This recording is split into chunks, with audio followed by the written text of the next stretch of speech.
ચકો આમ તો જો વૈજ્ઞાનિકોએ જમીન ખોદીને તો 5000 વર્ષ જૂનું બૈરાનું જડબું નીકળ્યું. લે વૈજ્ઞાનિકોને કેમ ખબર કે આ જડબું બૈરાઓનું છે? તો જ્યારે વૈજ્ઞાનિકોએ જડબું બહાર કાઢ્યું ને તો જડબું આમાં ચકો આમ જો તો ખરી ગુજરાતમાં કેટલું વાવાઝોડું આવ્યું છે. આખા બધા ગુજરાત જિલ્લામાં કેટલી જગ્યાએ બધાના પતરા બતરા બધું ઉડી ગયું છે. જો તો ખરી કેટલું વાવાઝોડું છે. મારા મમ્મી નો તો સવારે જ ફોન આવ્યો તો એમ કહેતા અમારે તો અહીંયા શાંતિ છે, અમારે તો કઈ વાવાઝોડું નથી આવ્યું એમ. તો ત્યાં શાંતિ જોઈ ને એનું વાવાઝોડું અહીંયા મોકલી દીધું છે.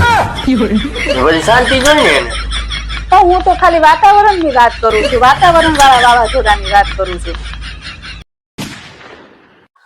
અરે ભઈલા લગ્ન જીવન એમને નથી હાલતું. કેટલા મસ્કા મારવા પડે, કેટલું પાપડ વેલવા પડે અને કાગડી ને કોયલ કેવી પડે. કોને કેસ કાગડી? અરે હું તને નથી કેતો, આ તો ફોન માં ઓલાને કહું છું. કીધું તો ખરા હમણાં કાગડી. પણ તને નથી કેતો. હવે બોયલા તોય તે ખોટું બોલો પાછા.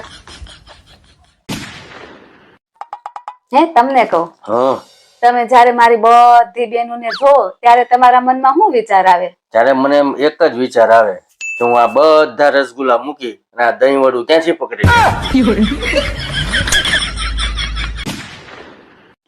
આમ જો તો આમાં કેવા સમાચાર આવ્યા છે. કેવા? એક માણસે સુસાઇડ કરી લીધું. ઈ જાણવા હાટું કે મર્યા પછી શું થાય. અરે પછી ગાંડો નો કહેવાય? કેમ? લે એમાં મરવાની શું જરૂર છે? કેમ? અરે લગ્ન કરી લીધા હોય એટલે બધી ખબર પડી જાય. હું તો ખાલી એમ તું વાત તમને કરતી હતી, સમાચાર એવા બતાવતી હતી ખાલી. એમાં લગ્ન કરી તો આવું થઈ જાય કઈ? તમને કહું એક વાત પૂછું? બોલ ને. આ બધા પુરુષો છે એ લગ્ન નો લાડવો ખાઈને પસ્તાતા કેમ હશે? આજુબાજુના રસગુલ્લા જોઈને. શું કીધું? બોલો તો શું કીધું? એક વાત કહું છું, આ દેરની વહુ ને દેરાણી અને જેઠની વહુ ને જેઠાણી કેમ કહેવાય? કેમ કહેવાય? જો દેરની વહુ છે ને એ દેરની અણી કાઢે અને જેઠની વહુ છે ને એ જેઠની અણી કાઢે.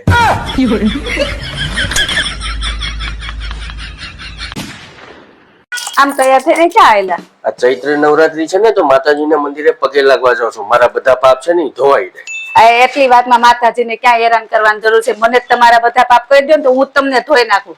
વાત જ પૂરી. માતાજીને ક્યાં હેરાન કરવાના એટલી વાતમાં? ચકુ એક સવાલ પૂછું? જો રાત્રે 12 વાગે 3 જગ્યાએ આગ લાગે, એમાં સ્કૂલ હોય, મંદિર હોય અને હોસ્પિટલ હોય, તો ફાયર બ્રિગેડ સૌથી પહેલા ક્યાં જાય? સ્કૂલમાં જાય. હજી વિચારીને જવાબ.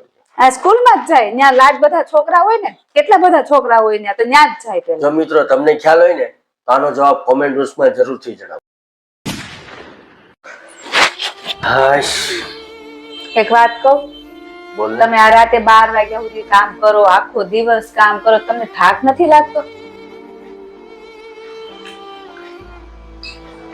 જેના ઘરે દીકરી હોય ને એ બાપ કોઈ દિવસ થાકતો નથી.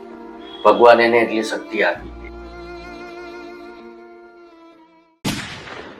એક વાત કહું તમને, આ જ્યારથી માર્ચ મહિનો ચાલુ થયો ત્યારથી આપણે હોળી, નવરાત્રી, છઠ, ઈદ, પરીક્ષા, વિશ્વયુદ્ધ, ગેસની કમી, પેટ્રોલની કમી, ધુરંધર 2, ઠંડી, ગરમી, વરસાદ, વર્લ્ડ કપ, બાકી હતું તો છેલ્લે વાવાઝોડું વતન, અને આ બધું જોઈ લીધું આપણે. તોય હજી માર્ચ મહિનો પૂરો નથી થયો અને એપ્રિલ ક્યારે આવશે?